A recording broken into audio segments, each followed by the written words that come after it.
Muy buenas noches, tercero A. Muchas gracias por estar aquí, por haber dejado cosas más importantes. Bueno, en esta semana 34 y 35 se va a contextualizar un poco ya el siglo XX en función principalmente de la noción de eh, socialismo y capitalismo.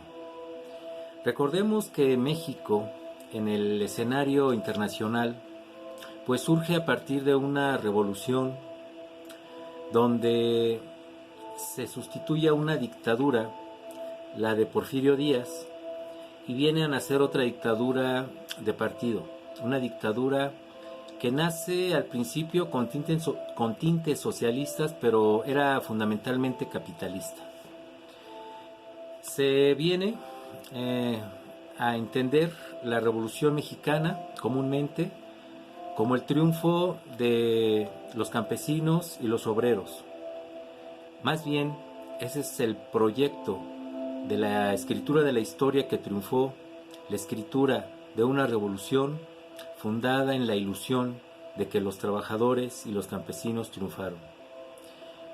Ese tipo de interpretaciones triunfalistas es la que siempre dominó en el siglo XX, la del México revolucionario. Tenemos que este país hoy se explica mucho la idea de izquierda y derecha para explicar quién está en la derecha de un partido o quiénes son los partidos de izquierda. ¿De dónde surge esto de izquierda y de derecha? Eh, Tenemos que durante la Revolución Francesa el líder más radical es Robespierre. Él recuerda que impuso la revolución, la república, a partir, al final, pues de la guillotina. La Revolución Francesa impuso la república al final con la guillotina, con muerte. Es una especie de estado de conciencia fundado en, en un razonamiento binario. Estás conmigo o estás contra mí. Quien estaba contra él, pues ahí estaba la guillotina. Así surge el proyecto de una república sanguinaria. Bajo todo un antecedente del siglo XVIII de la crítica a la monarquía, y todos aquellos que son monárquicos serán de derecha, y todos aquellos que están del lado hiperliberal o ultrasocialista serán después los de izquierda. ¿De dónde viene esto?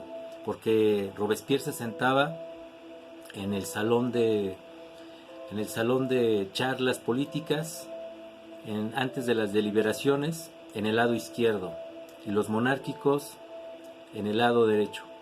De ahí viene esta noción de izquierda y derecha que llegó para quedarse. En el siglo XX tenemos algo interesante, el triunfo de las ideologías que después se van a enfrentar en lo que se conoce como Guerra Fría, el socialismo contra el capitalismo. Pero no es un proyecto de ideas que se van a enfrentar, sino dos proyectos que van a defender dos formas de civilización. Una fundada en la libertad económica, fundada en el libre mercado, fundada en la propiedad privada, que es el capitalismo, y la otra fundada en la ilusión de que el Estado puede desaparecer en algún momento y los obreros, los proletarios pueden llegar a ser los únicos y los igualitarios para siempre y para toda la vida, donde la propiedad privada no existe, donde hay una igualdad paradisiaca. Eso nunca se ha visto. Tenemos muerte masiva cuando llega Lenin al poder, el ruso, por la Revolución Francesa la Revolución Rusa de 1917, y tenemos la continuación con Stalin, otro gran genocida que es responsable de más muertes que incluso que durante la Segunda Guerra Mundial.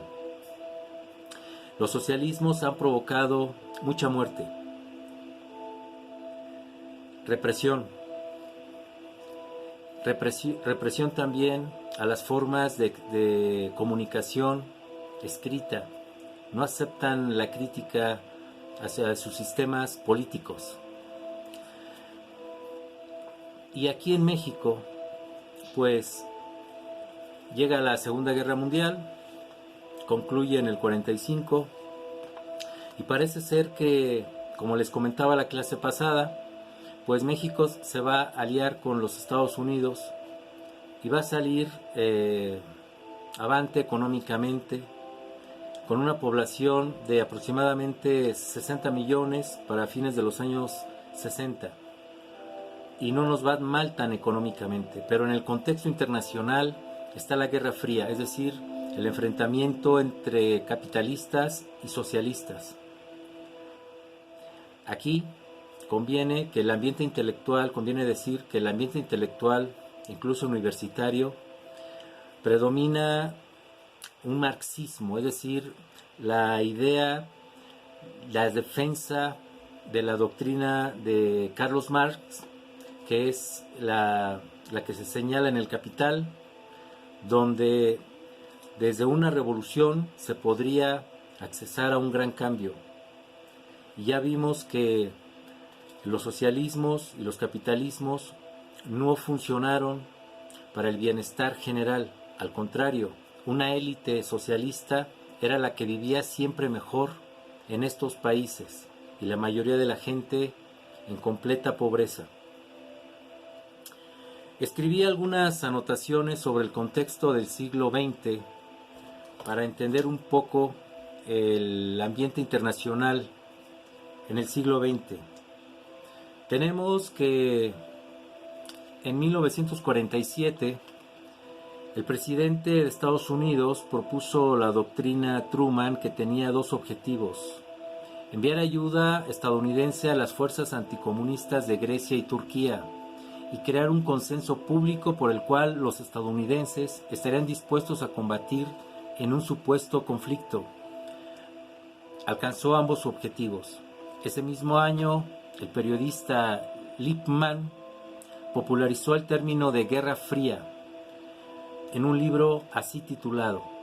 El concepto de Guerra Fría, esta guerra que se dio de forma indirecta entre los rusos y los gringos, surgió en 1947. El Congreso estadounidense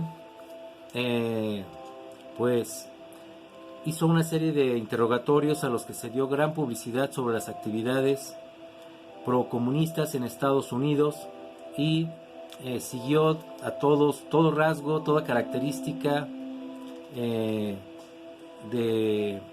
que alguien estuviera en su país practicando el socialismo.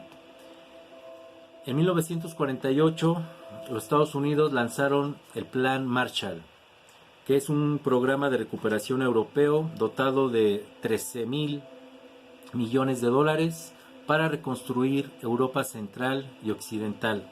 Es decir, estaba buscando aliados capitalistas. Y cuando Stalin, el ruso, respondió que aumentando ese control sobre Europa, él lo hizo pero con Europa oriental, amenazando la posición de Occidente en Alemania. El presidente Truman ayudó a crear una alianza militar, es decir, la organización del Tratado del Atlántico Norte, es decir, la OTAN, y a establecer una Alemania occidental independiente. La Guerra Fría aumentó en los años entre el 49 y 50. Cabe decir que la Guerra Fría pues concluyó hasta fines de los años 80 con la caída del muro de Berlín, el símbolo del socialismo. En 1959, pues recordemos que se da el triunfo de la Revolución Cubana y hay la mayoría de la gente de ese país pues se proclama y tiene en el imaginario colectivo la figura del Che Guevara, Fidel Castro, hasta la fecha, Yo te invito a que veas videos sobre cómo vive Cuba hoy, y aún con toda la miseria,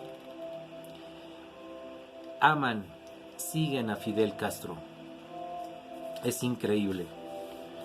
Bueno,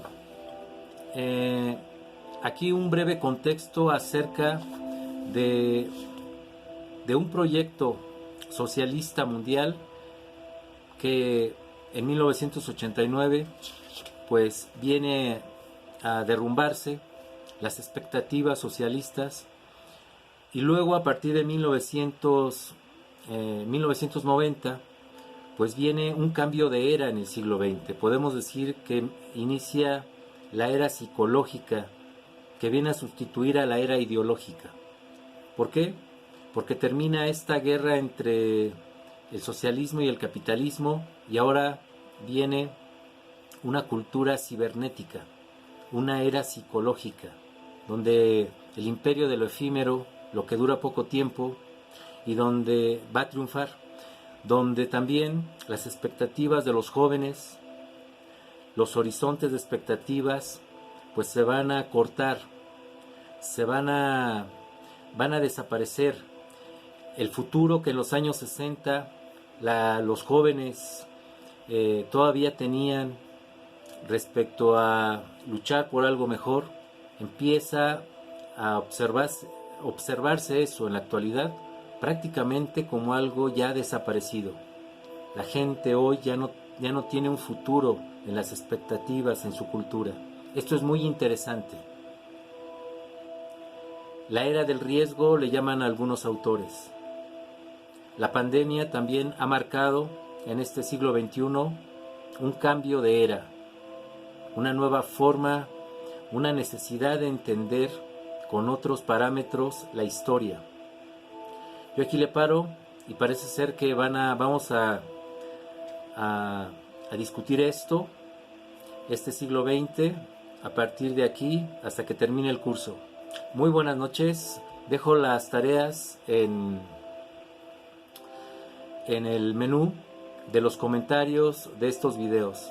Muy buenas noches.